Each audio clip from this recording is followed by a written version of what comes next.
Lors du conseil municipal du 1er juillet dernier, notre groupe vous avait interrogé au sujet de plusieurs enseignes qui étaient susceptibles de s'implanter sur le futur centre commercial Style. Nous avions à l'époque notamment cité H&M, Mango, Promode, 3 enseignes déjà présentes en centre-ville, en étayant nos propos sur la dernière publication du Conseil national des centres commerciaux. Dans votre réponse à l'époque, vous n'aviez voulu ni démentir ni confirmer nos informations. À une seconde question qui vous demandait des garanties quant au maintien durable de ces enseignes en centre-ville en cas d'implantation de ces boutiques à Style, vous aviez répondu, avec la finesse et le sens de la mesure qui vous caractérise, que nous n'étions pas, je vous cite, en URSS ou le maire à pouvoir sur toutes les entreprises du territoire. Nous attirons aujourd'hui votre attention sur une nouvelle publication du toujours bien informé Journal des entreprises en date du 4 septembre dernier, et plus particulièrement sur un article qui titre « Saint-Étienne et si Style venait finalement concurrencer le centre-ville ». L'auteur du Journal des entreprises rappelle que Style devait à l'origine être composé d'enseignes spécialisées dans l'équipement de la maison pour ne pas concurrencer le commerce de centre-ville, citant là un certain Gaël Perdriau.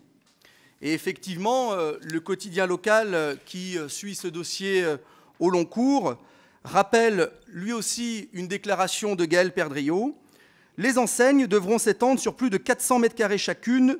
Elles ne pourront pas faire concurrence au centre-ville et elles ne devront relever que de l'équipement de la maison en dehors d'une grande surface de sport. Voici ce que vous aviez déclaré en juillet 2015. En analysant le plan de commercialisation de Style, publié en juin 2019, on dénombre pas moins de 70 enseignes, dont une petite vingtaine spécialisées dans l'équipement de la personne, a déjà signé sur des surfaces commerciales de moins de 300 mètres carrés.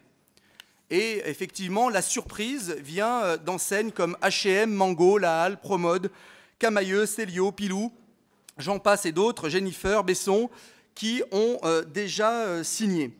Tant et si bien que, sur l'ensemble de la promesse initiale, nous n'avons plus que 7 magasins, dans le meilleur des cas, sur plus de 50 à 70, qui concernent l'équipement de la maison.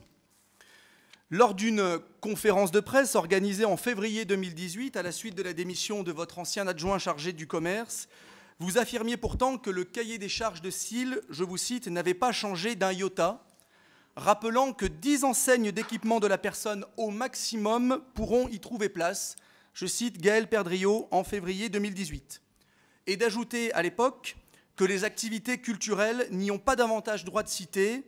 C'est ainsi que l'offre de Cultura, malgré son insistance, a été rejetée par le comité des enseignes. Cultura, qui, au dire d'Apsis, est toujours en négociation avancée pour s'installer sur le site de Style. Je passe également l'information qui nous informe du grand retour de la Grande Récré à Saint-Étienne. Vous savez, ce magasin de jouets qui n'avait plus de viabilité économique à la Galerie d'Orient, mais qui, comme par enchantement, renaît de ses cendres et vient s'installer à Style, de la même manière que la FNAC est venue s'installer sur la Galerie de Montieu, dont vous avez accepté le doublement de la surface. Alors finalement, monsieur le maire, notre question est simple.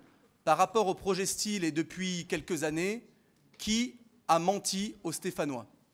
Sur quelques points un petit peu plus importants. En ce qui concerne le maintien durable d'un certain nombre d'enseignes doublons, vous dites les boutiques qui vont ouvrir en doublon, alors désormais vous ne contestez plus le fait qu'on va retrouver ces enseignes sur Style, et là aussi il y a une évolution notable de votre discours, sont des concepts complètement différents, etc. Mais malheureusement, le pouvoir d'achat des Stéphanois, il ne va pas doubler parce que Promode, H&M ou Mango, etc., va avoir 2 points de vente. Donc, si des enseignes ont aujourd'hui des difficultés à avoir une viabilité économique avec un point de vente, elles auront du mal à trouver une viabilité économique avec 2 points de vente.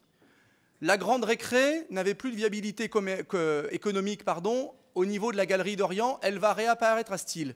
Ben là, on a bien l'exemple de ce que nous disons depuis le début, c'est que Style s'apparente à une grande opération de déménagement du centre-ville, puisque nous avions 2 locomotives commerciales de la Galerie d'Orient qui étaient présentes en centre-ville depuis des années et qui aujourd'hui n'y sont plus, ce qui nous laisse encore une fois aujourd'hui une galerie commerciale d'hypercentre qui est absolument déserte. Là où je vous rejoins, c'est vous dites, c'est le consommateur qui décide finalement de ce qui marche et de ce qui ne marche pas. Effectivement. En revanche, c'est le maire qui bâtit et qui dessine l'image de sa ville pour les 10, 20, 30 ou 40 années qui viennent. Et quand on crée aujourd'hui avec ces malls à l'américaine, puisque c'est uniquement de ça dont il s'agit, on n'a rien inventé du tout, quand on crée avec ce genre d'outils toutes les conditions pour que quelqu'un qui habite juste en périphérie de Saint-Étienne n'ait plus aucune raison de venir à Saint-Étienne, puisqu'à Style, on va trouver non seulement de quoi consommer, des produits, d'équipements, d'habillement, de la maison, consommer de l'activité de loisirs, puisqu'on parle également, par exemple, de l'installation d'un bowling, venir stationner gratuitement. Ben, il ne faut pas s'étonner qu'il n'ait plus du tout envie de venir en centre-ville.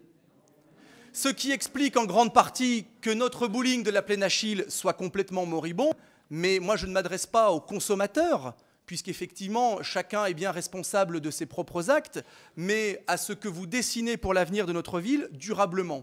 Et je termine en une phrase en disant qu'il faut avoir une vision à long terme. Mais je pense que c'est votre vision de la consommation, monsieur le maire, qui est complètement datée. Ces malls à l'américaine, c'était à la mode, c'était bien il y a 20 ans ou 30 ans, quand tout le monde les a fait. Aujourd'hui, nous sommes parmi les derniers à verser dans ce genre de temple de la consommation. Aux États-Unis, renseignez-vous, puisqu'encore une fois, vous dites qu'il faut avoir une lorgnette un petit peu plus large. Aux États-Unis, l'ensemble de ces malls commencent à fermer les uns après les autres parce que ça ne correspond plus au mode de consommation d'avenir. Et donc nous, on veut être moderne, on veut avoir quelque chose de rutilant, et en voulant être pseudo-moderne, en fait, on est en train de prendre 20 ans de retard.